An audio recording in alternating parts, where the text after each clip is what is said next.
In the Egyptian story, this opening dilemma is perfectly illustrated by a conflict between Osiris and his brother Set, or Seth.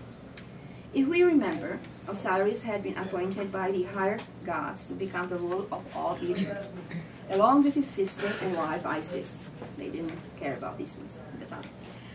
As our first painting indicates, he was a peaceful, benevolent ruler who united Egypt and became the revered father of agriculture. Actually, he was appointed the ruler of Egypt. It was Horus who united Egypt. His archetype was a representation of a higher energy that operates in both the visible and invisible realms. As the ancients observed, a plant dies in the winter and perishes completely, only to be miraculously imbued with a new life in the springtime. With a dead plant in the winter remains a kernel of life that never perishes. This principle was considered to reflect the divine laws, indicating that life itself was eternal.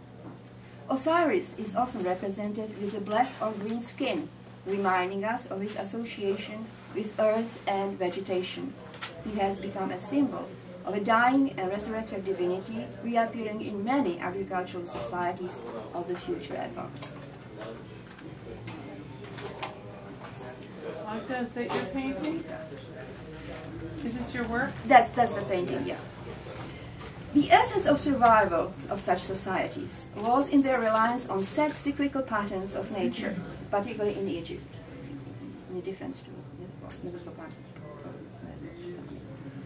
The parcels of fertile land were carefully measured and passed into private ownership, forming the essence of their economic and political power structure. Consequently, any disruption of the new arrangement by a reminder of a previous lifestyle had to be eliminated. The new society tried to justify itself by demonizing the shadow of its previous lifestyle, represented by the dark, cunning Set, god of desert, nomads, storms, and chaos. Originally a pharaoh of equal power with Osiris, Set was a ruler of the dry part of the country called the Upper Egypt. Actually, they call the Lower Egypt the area around the delta, which was very fertile, whereas Upper Egypt was the area closer to the what is that sea? Red Sea. You know, so it's higher, like the mountains, and geologically rather than north and south.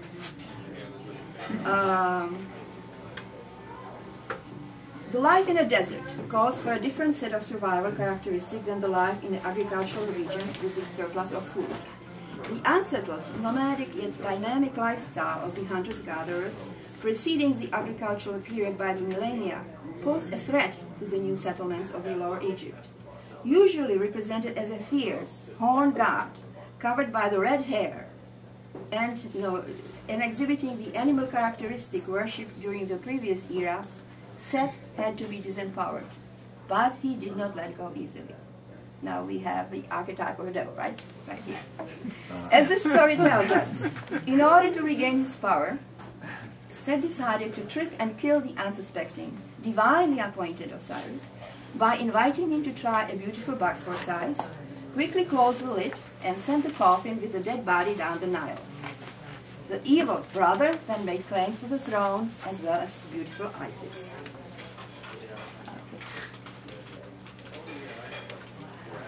All right, no. Here still you need. Can I go back? Yeah, okay. In my painting, I have tried to build the double portrait of the two brothers on the understructure of the two intersecting circles connected through the Vesica Pisces. The clearly defined, luminous left part of the painting, representing Osiris, is overshadowed by the disintegrating image of Set, the wild brother who set the world in motion but needed to be tamed. The fragment of his once equally glamorous crown is now seen as a horn or a beast of a devil. He represents the darker qualities within each of us, the shadows, which may be the heritage of our less civilized past. In our real lives, as it did in mine, this period may represent our first disenchantment with our relationships, addictions claimed by our repressed shadows, or real tragedies which can only be the works of a devil. Like sunny and naive Osiris, we may enter the dark night of our soul and experience our separation from the source of light. Yet my painting tries to suggest the possibility of integration of our shadow in the future. In the creative matrix of Vesica Piscis, the two brothers, god of sun and god of darkness, share a single eye. It will become an eye of Horus, son of Osiris and nephew of Set, capable of seeing in the darkness of a night as well as in the light of day. Okay, so now is the next one. Let us now proceed to the next geometric archetype, the triad, announcing the number 3, represented by an equilateral triangle. It is a principle of ideal balance made visible, transcending and healing the polarity created by the tension of two opposites inherent in dyad. This is the reason why the ancient mathematical philosophers ascribed only the superior qualities to the triad, such as the endurance, wisdom, harmony, and unanimity. The triangle became a basic building block of both ancient and modern architecture. Okay, here we have it demonstrated in some natural forms.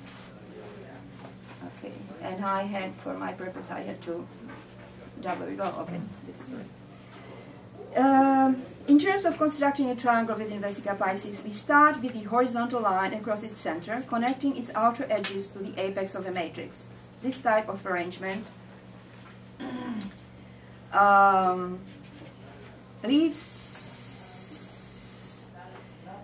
makes room for another triangle of the same size, only upside down. Such mirror image offers us a contemplative element, the shadow calling for our self-reflection. In the legend of Osiris, this painting depicts the part of the story when Osiris is brought back to life through the intervention of his faithful Isis. Having once died to the material world of the living, however, he could only occupy the underworld from now on, the abode of souls. Is there anything to be learned from the decision of the higher gods? Our first confrontation with the negative aspects of life often leads to a contemplative inner journey. We are led to look into the mirror, acknowledge our shadow reflection, in order to deal with the darker aspects of our personality. We are forced to abandon our ego, the established self-image we have presented to the world, in order to become whole by recognizing and claiming our negative aspects. In case of our innocent Osiris, it could have been his faithful ignorance of his brother's envy and his self-righteous trust in the perpetual, unconditional God and goodwill of the universe in which he was granted a superior position. Put differently, the accepted supremacy of his ego made him blind to the pain, struggle, and certain rights of others. Such position is often challenged by the dark, shadowy side represented by Set and the rest of the suffering world. It may spill into our paradise and often destroys it. In our personal lives, this stage can be compared to the hitting the rock bottom of an addict, the recognition of a need for control in a codependent, or of the spiritual immaturity behind the craving for power.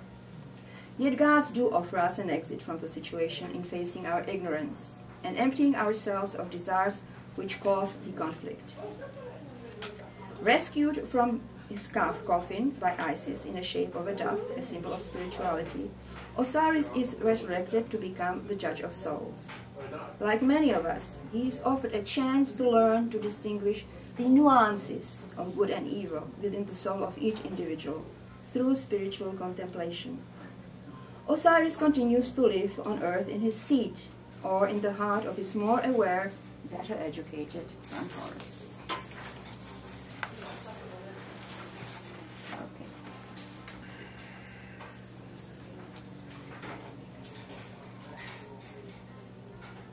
Okay, here's tetrad. Square.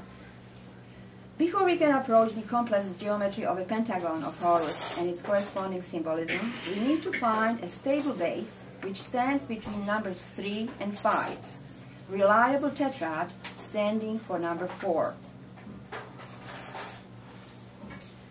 It is represented by a square, the shape associated with the stability of Mother Earth and reflected in the sturdy shapes of the earliest architecture.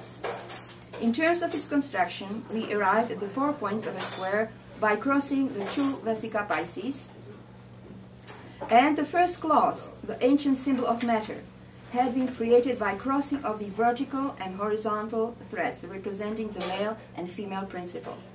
Crossing announces fertilization and multiplication, attributed to the ancient feminine archetype of a mother goddess. And the loom has been traditionally considered a symbol of female creativity. The association of a square with an archetype of maternal goddess was therefore a logical development of my sequence. The miracle of each new birth represents the latest outcome of a great cosmic loom using the timeless archetypal patterns to clothe a new soul. While the outer edges of the crossed Vesica Pisces enable the construction of a larger square of Isis, the inner crossing determined the dimension of a smaller interior one for Horus. The open triangle at the top symbolizes the access to the eternity reserved to all divine beings. Okay, so here's it. One square for Isis, smaller one for Horus.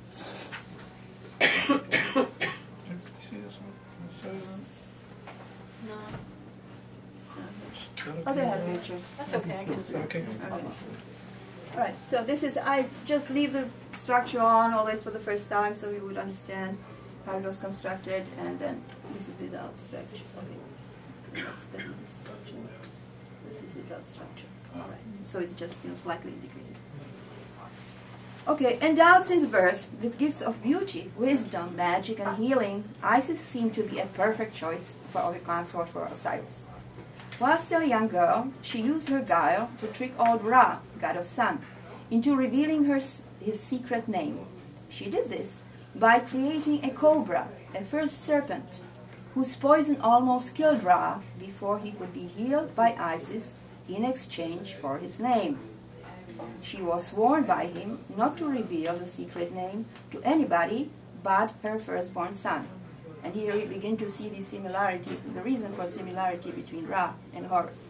He's the only one who knew the secret. The head of Cobra then became a part of the crown of pharaohs, symbolizing the serpent's power and ability of self-renewal.